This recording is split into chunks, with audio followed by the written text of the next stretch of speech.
Welcome back, ladies and gentlemen, to another show of In the Community TV. You know how we do this. State to state, city to city, community to community. And talking about community, we're very happy to be in the city of Raleigh, North Carolina. And right now what's going on is history.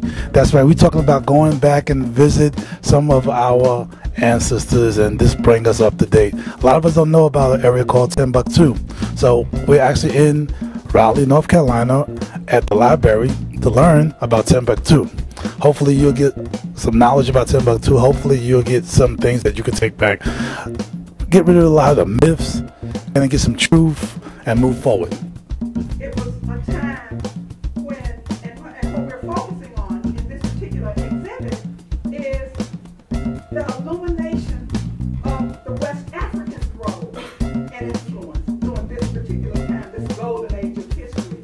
We're talking about the time that brought Africa into the age of enlightenment, and from Africa into Europe, and then from Europe it flowed to the rest of the world. Yes, as a representative from the Cameron Village Library involved in the team to bring the exhibit here, it's quite exciting for us to have the opportunity to be a part of the community, to allow us an opportunity to extend lifelong learning to the patrons in the Cameron Village Library, and also to learn, for children to have the opportunity to learn and to expand our horizons. I'm a member of the Raleigh community, excited that you can come out to your local library and get information on an ancient civilization in which we are most proud. We are serving in a city in which educational opportunities abound if you just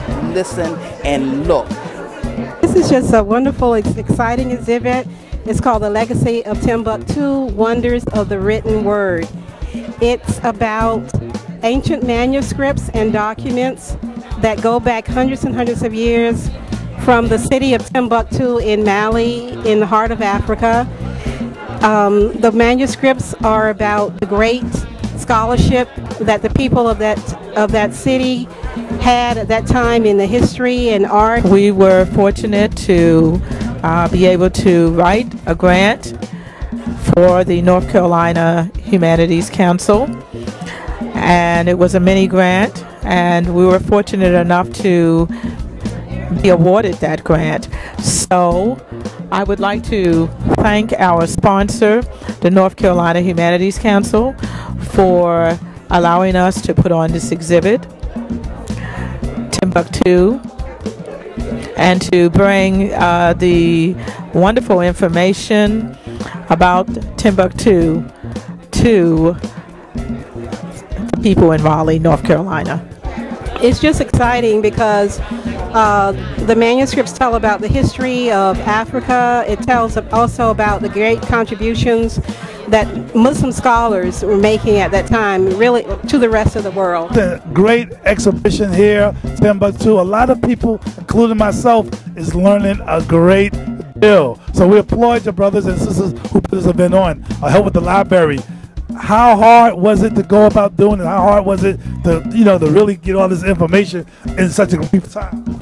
Well, it wasn't hard to get the information. The information was there through the museum, the sister and the brother that run the museum.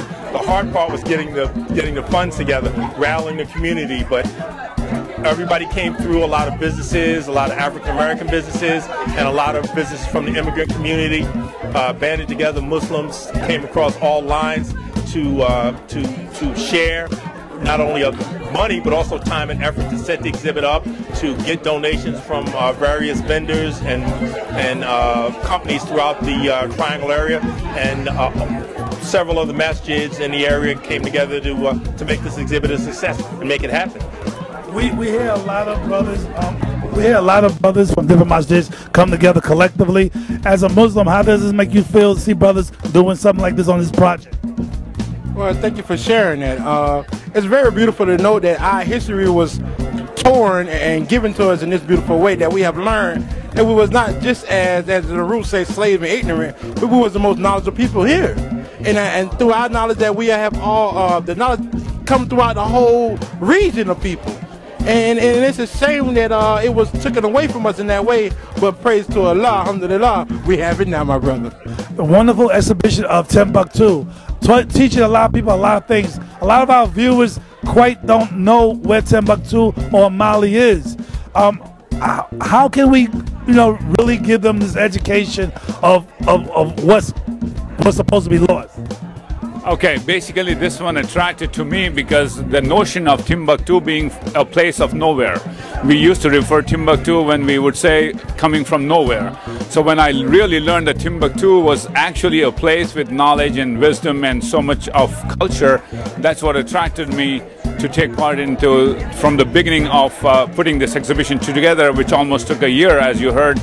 As an imam at the Islamic Center of Raleigh, I was heartily supporting this exhibition and inviting people to attend the exhibition. I've been so happy to be a part of bringing this exhibit.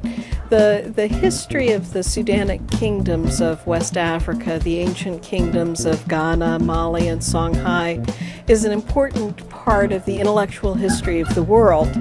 And this exhibit exemplifies just how important West Africa has been to the intellectual history of the world. We have the International Museum of Muslim Cultures. We're America's first Islamic History and Culture Museum. We brought the Legacy of Timbuktu exhibition to America. It is an international one-of-a-kind exhibition on the contributions of Africans, West Africans, the Sudan, those African brothers and sisters that really ushered in and were very active in the Enlightenment age in Africa and brought those ideas along with Arabs into Europe by way of Spain and Portugal. And this exhibit, the Legacy of Timbuktu exhibition, is an exhibit that actually features 39 of those 1 million ancient African manuscripts that have just recently been located in Mali. But the story that it tells is really about that whole region during the Middle Ages. And we're really excited to be here in Raleigh, North Carolina, which is our very first host site for the traveling exhibition. So we're excited to be here. We're excited with what the people are doing here. They have a great partnership that we're hoping that with this limited exhibition, it's going to open up the interest and galvanize support for our major exhibition, which will be much fuller and much richer. And it is the experience that you need to have here in Raleigh. Great exhibit, Timbuktu. I mean, I suggest all you guys who really is in the area to really come out and see it. Again, it's not about separating anybody. It's about bringing everybody together. This is one world, and this is what we're all about, bringing us together. Sometimes truth hurts. Sometimes it's best to have the truth. There are going to be a lot of people telling you different things, but it's good to hear from your side. It's good for you to get the information.